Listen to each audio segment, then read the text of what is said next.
Nous sommes le 19 mai 1986. Cela fait presque 20 heures que Désiré Rodriguez, 9 ans, dérive seul dans l'océan du Pacifique avec seulement son gilet de sauvetage. Désiré Rodriguez est âgée de 9 ans. En cette journée du 19 mai 86, elle était à bord du bateau, le bateau de sa famille. Ils étaient partis pour une journée de pêche. Malheureusement, sur le chemin du retour, le bateau a chaviré. La petite fille dérive depuis 20 heures dans l'océan Pacifique. Elle est seule, complètement épuisée, n'a plus de force, elle est presque inconsciente et est en état d'hypothermie. Quand tout à coup, un bateau s'approche au loin. C'est le bateau de Paul Stresser et de Marc Pisano. Ce sont 2 hommes de 23 ans, 2 tout jeunes capitaines aux commandes du First String, un bateau de pêche. Ils sont amis depuis leurs 14 ans. Et ensemble, ils se sont trouvés à aimer le milieu maritime. Ils ont débuté tout en bas de l'échelle, en commençant à nettoyer les ponts, les poissons, puis ils sont montés progressivement en grade et sont devenus matelots. Ils adoraient vraiment leur métier et très vite, ils sont devenus capitaines. Au vu de leur jeune âge, ils faisaient partie des plus jeunes capitaines.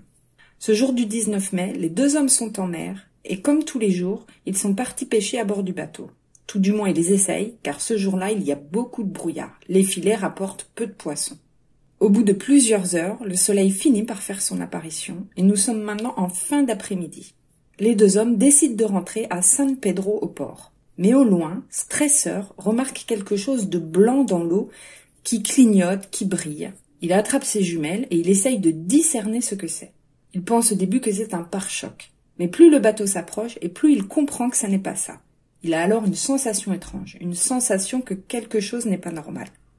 Stresser contacte tout de suite les gardes-côtes pour les prévenir qu'il se passe quelque chose. Le bateau des 2 hommes s'approche de plus en plus, et là, il voit la petite fille. Désirée est en vie. Pisano saute immédiatement à l'eau, nage jusqu'à elle et l'attrape par son gilet de sauvetage. Désirée, qui était à moitié inconsciente, sursautera. Pisano la ramène à bord de leur bateau, et elle sera tout de suite prise en charge par les médecins de la garde côtière.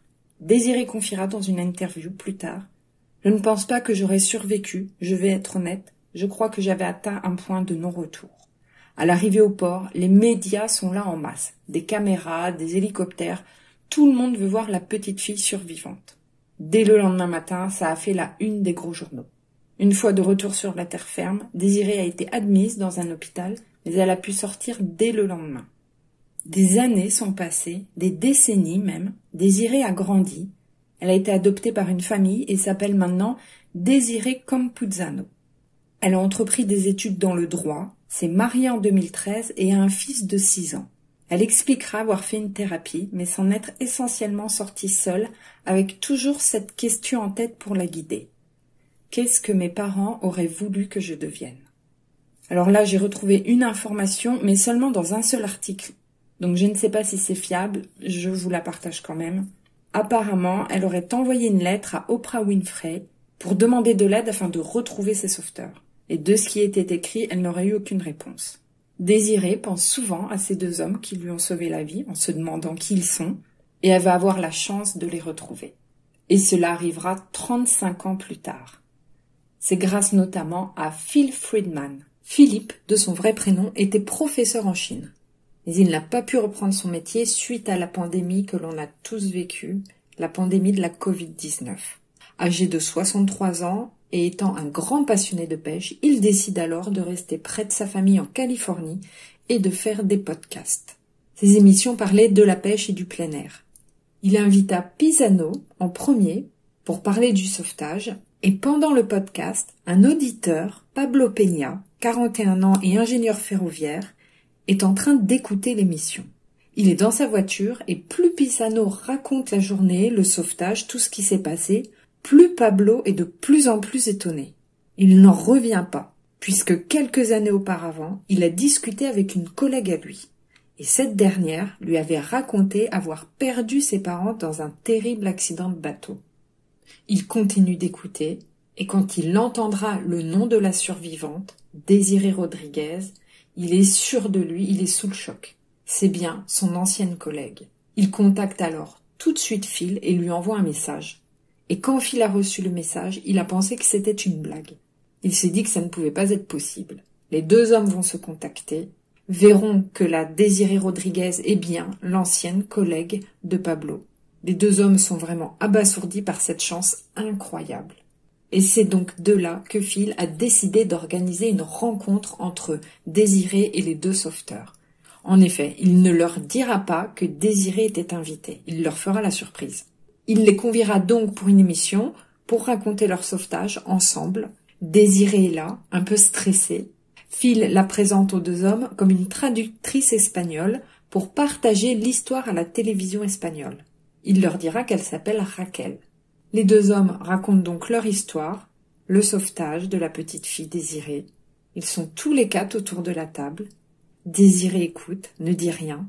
Et au bout d'un moment, Phil regarde les deux sauveteurs et leur dit qu'il a quelque chose à leur avouer. Il leur explique que cette femme n'est pas traductrice et il laisse Désirée se présenter. Elle dira très émue « Je m'appelle Désirée ». Pisano, Stresseur et Désirée fondent en larmes tous les trois. C'est vraiment un moment très émouvant et j'ai retrouvé la vidéo sur YouTube. C'est le live du podcast qui a été filmé. Je vous mets le lien en barre d'infos, c'est en anglais. Pour ceux qui n'ont pas envie de tout écouter, c'est aux alentours des 9 minutes 50, 10 minutes. Donc les trois sont très émus, forcément, après 35 ans. Désirée leur expliquera qu'elle s'est souvent demandé qui étaient les deux hommes qui lui avaient sauvé la vie ce jour-là. Et eux diront qu'ils pensaient également à elle de temps en temps en se demandant ce qu'était devenue la petite fille. Paul Stresseur et Marc Pisano diront « Elle est un peu notre fille parce que nous l'avons ramenée à la vie ». Et ils iront ensemble le 18 mai 2021, donc il y a à peu près un an, au large de l'île Santa Catalina, là où a eu lieu le terrible accident. Ils se sont recueillis et les deux hommes ont donné à Désirée et ses proches qui étaient présents des fleurs. Il y avait des œillets, des roses et des brins de muguet, et ils les ont lancés à l'eau, en mémoire des disparus. Et là encore, ce qui est assez incroyable, c'est que les deux hommes ne le savaient pas, mais le muguet était la fleur préférée de la mère de Désirée. Et depuis, ils ont gardé le contact. Ils s'appellent de temps en temps au téléphone et ils se sont même présentés mutuellement leur famille. Voilà, ça n'est pas une histoire très longue. Bien évidemment, c'est une histoire avec un moment assez triste puisque Désirée est la seule survivante. Mais de ce qu'elle explique, elle a réussi à se reconstruire, à trouver un sens à sa vie et qu'elle ait pu retrouver les deux hommes qui lui ont sauvé la vie 35 ans plus tard. Je trouve ça très beau. Donc j'espère que cette histoire vous aura intéressé. Si c'est le cas, vous pouvez me mettre le petit pouce bleu. Pour ceux qui regardent et qui ne sont pas abonnés, eh bien n'hésitez pas à le faire et activez la cloche pour ne pas rater les notifications. Je tiens encore à m'excuser pour le rythme un peu décousu de ces derniers jours au niveau des vidéos. J'ai vraiment beaucoup d'idées pour les prochaines histoires à venir, dont 2 où je me suis procuré les livres des témoignages. Donc normalement, ça fera des vidéos plus longues, voire beaucoup plus longues, puisqu'il y aura beaucoup plus d'informations. Et surtout, ce seront des informations qui seront fiables. Je vous dis à très bientôt, j'espère. D'ici là, prenez soin de vous. Salut!